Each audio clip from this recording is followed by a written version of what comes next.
It's Bank of America's dire warning. I'm your host, Steve Metre, and thanks for joining me today.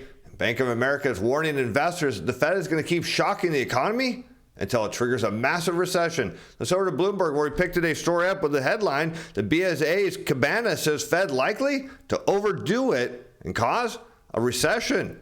The Fed is probably going to overdo it, the global head of U.S. rate strategy at B of A told Bloomberg on Tuesday. We've seen them turn very hawkish with the labor market strength. We think that the Fed will try and stick to this higher for longer mantra that's probably going to result in a recession. And is that true? Well, let's take a look at this chart of the federal funds rate, because what we've noted here is that when the Fed hikes, it's not that the hiking that's the problem, is that they go too far and they usually end up triggering recession. Now, certainly there are times in any hiking cycle that the Fed doesn't trigger recession, although in 94 we had a soft one, but the probabilities say, well, they're going to keep going until something goes wrong.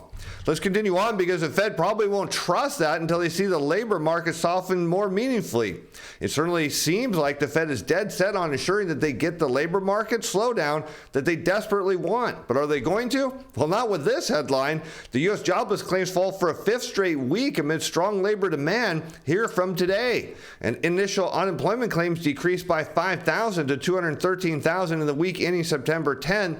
The median estimate was 227 new applications. So typically we're seeing now the move to the downside. The 4-week moving average, which smooths out volatility from week to week, dropped to 224,000, and continuing claims rose slightly to 1.4 million in the week into September 3rd, still historically low. And there's a lot we can interpret from this, and that is the school restarted. And so when schools go back into session, there's a demand for labor. So there could be some offsetting here as people are headed back to work and other businesses see demand start to pick up a little bit due to the school starting. But can the Fed actually cause jobless claims to rise? Well, let's take a look.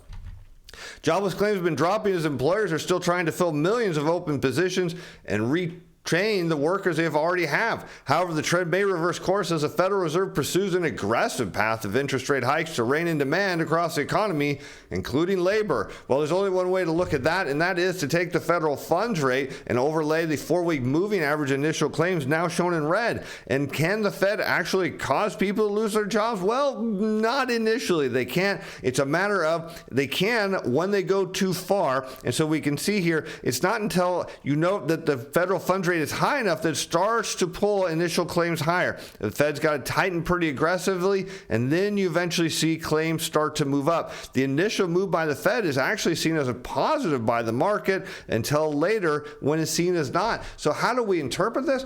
Well, it's pretty simple. When we start to see the next big move in initial claims start to rise, that's how we know the Fed's gone the wrong way. So we'll keep watching this. If it keeps dipping, well, then it looks like the economy may be in better shape than we think. If it's true that the economy is in danger, well, we should see at some point those initial claims start to surge higher. And Fed Chair Jerome Powell and other officials have said the bank is committed to its goal of cutting inflation down to 2% over time.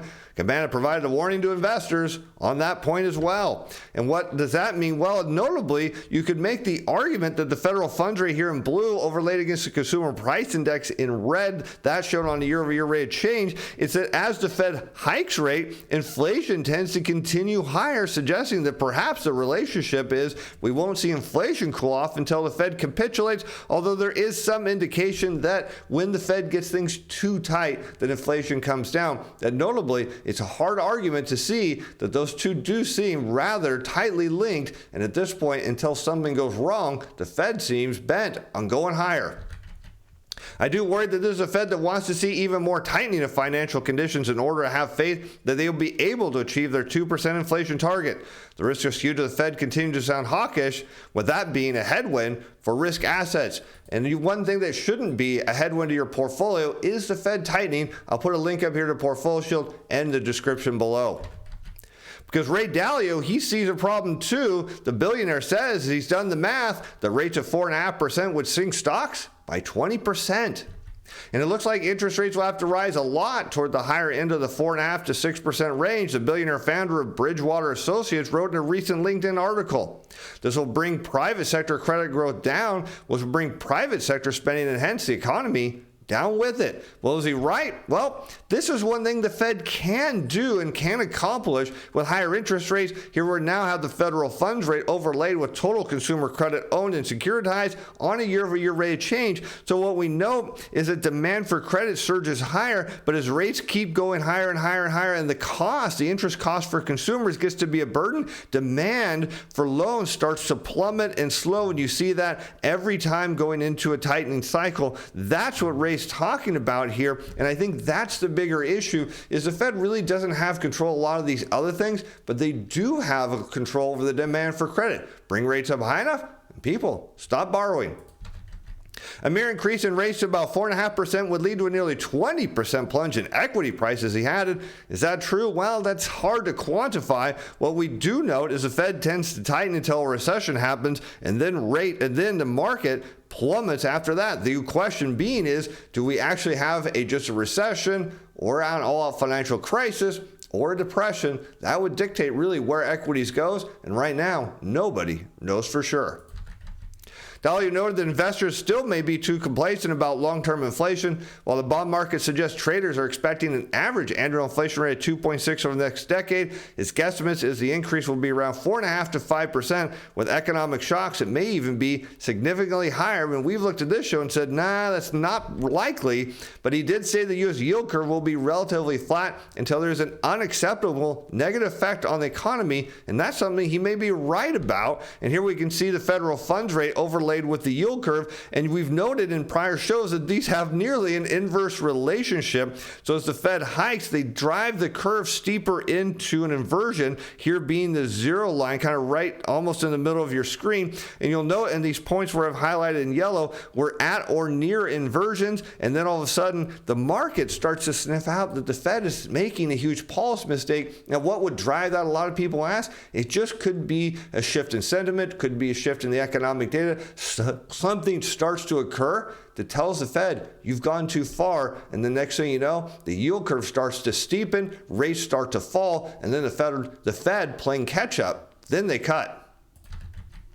A deepening inversion is a key curve measure seen by many as a potential harbinger of a recession. Well, it has an 85% probability of predicting one, so we'll say that that's pretty good. It has helped reinforce a more downbeat view about economic activity among investors. And investors speculating the Fed will tip the economy into recession next year in the fight to curb inflation already see policymakers easing rates in the later stages of 2023. But are they likely to actually do that sooner? Well, that's the real question here, because a lot of people say, I think the Fed's going to keep tightening until 2023. Well, our chief strategist, Jeff Snyder, in his deep dive today says, no, that's probably not likely. Let's take a look. In his blog post, now free again till probably the end of the month, as remarkable curve crazy, he notes, and checking in on the Eurodollar's future curve, even with major moves anticipating Fed rate hikes, its shape hasn't changed since the low point at the end of July. In fact, it became even more inverted. No matter what the market prices for Fed rate hikes, it's just as certain they won't matter that what's happening will happen, and that the FOMC will figure this out sooner than later. And here we can see in his chart, in both the email and on his blog, check out marketsinsiderpro.com, get on that list, again, free, probably till the end of the month. Here you can see the Eurodollar's future curves is heavily inverted in the early part of 2023, and he goes on to say again, the market is even more certain what will happen once it all goes down, and that is lower rates. It's not yet possible to pin down and predict what that will be or how high Jay's hawks might fly before then. That's what modest validation and the pivot points on the curve. Recall how earlier it had been between March and June 2023 contracts, then massive deflationary fireworks. In mid-June, the inflection moved up between the December 2022 and March 2023. So what he's saying here is the Fed capitulates at some point, according to the Eurodollar's future curve, later this year or early next year, and then all-out deflation potentially by middle of next year, if you can imagine that. Now let's turn to our energy and materials expert, Tracy Schuchart, which joins the report for this week with her weekly energy and materials report on the EU, which gathers this week on September 9th to discuss a variety of mechanisms to lower energy prices we touched on in yesterday's show. And Europe fails to find solutions to curb soaring energy prices, and she goes on to say that Russian gas price caps were taken off the table, which for now is good, as Russia would have immediately stopped all flows to Europe. They goes on to say if this passes, European oil and gas sector equities will get hit hard as a tax proposal may actually be worse than it's thought. As Europe seems to be headed to a dark place, literally and figuratively, at breakneck speed, one poor energy policy decision after another, as we talked about in yesterday's show, which could send Europe into an outright recession. But for now, B of A's warning, and I think they're right, the Fed is out of control and they're going to keep going until they break something. And when they do, well, as Jeff Snyder, our chief strategist, said, it's going to be massively deflationary. And with that, I'm Steve Van Meter. Thanks for watching. Thanks for being fans. Bye now.